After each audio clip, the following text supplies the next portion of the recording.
Tariffs are essentially taxes on imported goods. These taxes are paid by the companies that import goods from other countries. When these companies have to pay more for imported goods, they often raise the prices of those goods for consumers. The basic idea behind a tariff is to make foreign goods more expensive. This encourages consumers to buy products made domestically. Governments use tariffs for several reasons. One is to protect domestic industries from foreign competition. If a foreign country can produce a good more cheaply than a domestic one, a tariff can make it harder for that foreign good to compete. Tariffs can also be used as a bargaining chip in international trade negotiations. The use of tariffs is controversial. Proponents argue that they can protect domestic jobs and industries. They also argue that tariffs can be used to pressure other countries to change their trade practices. Opponents argue that tariffs raise prices for consumers and businesses. They also argue that tariffs can lead to trade wars, which can harm the global economy. The debate over tariffs is complex and there is no easy answer. The best approach for a particular country will depend on a variety of factors, including its economic structure, its trading partners, and its overall economic goals. In recent years, the United States has seen a resurgence in the use of tariffs. Under the Trump administration, tariffs were imposed on goods from China, Mexico, Canada, and the European Union. These tariffs were part of President Trump's America First trade policy, which aimed to reduce the US trade deficit and protect American jobs. The Biden administration has maintained many of the Trump-era tariffs. It's also imposed new tariffs on goods such as steel, semiconductors, and electric vehicles. The Biden administration argues that these tariffs are necessary to protect American jobs and industries from unfair foreign competition. These new tariffs have had a significant impact on the global economy.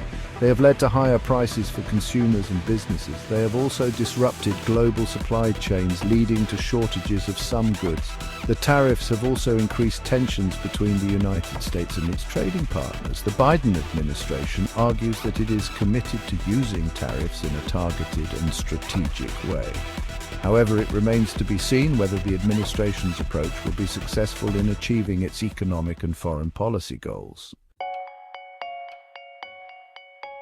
The use of tariffs is often referred to as protectionism. This is because tariffs are designed to protect domestic industries from foreign competition.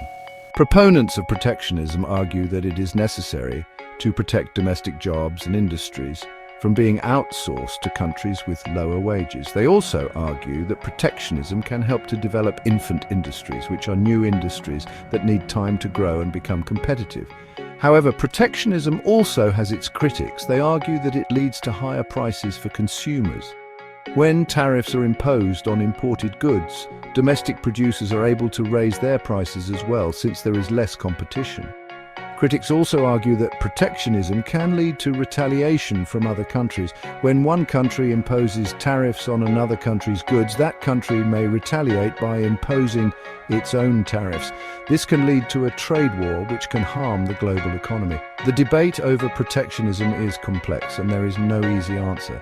The best approach for a particular country will depend on a variety of factors, including its economic structure, its trading partners, and its overall economic goals. However, it is important to remember that protectionism is a double-edged sword.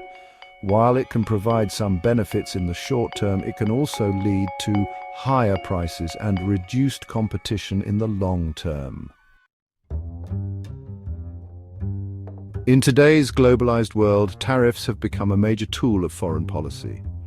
Countries are increasingly using tariffs to pressure other countries to change their policies on a range of issues.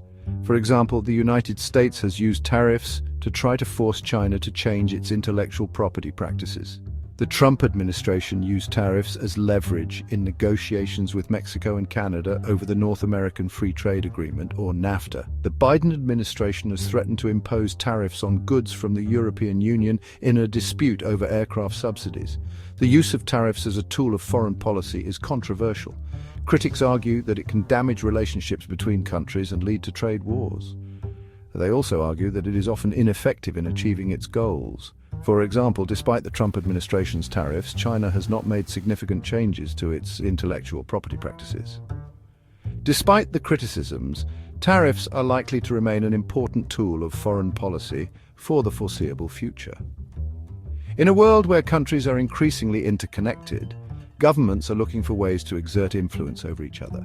Tariffs, despite their drawbacks, offer a powerful way to do just that. The question is whether they will be used constructively to promote cooperation or destructively to exacerbate tensions in the global economy.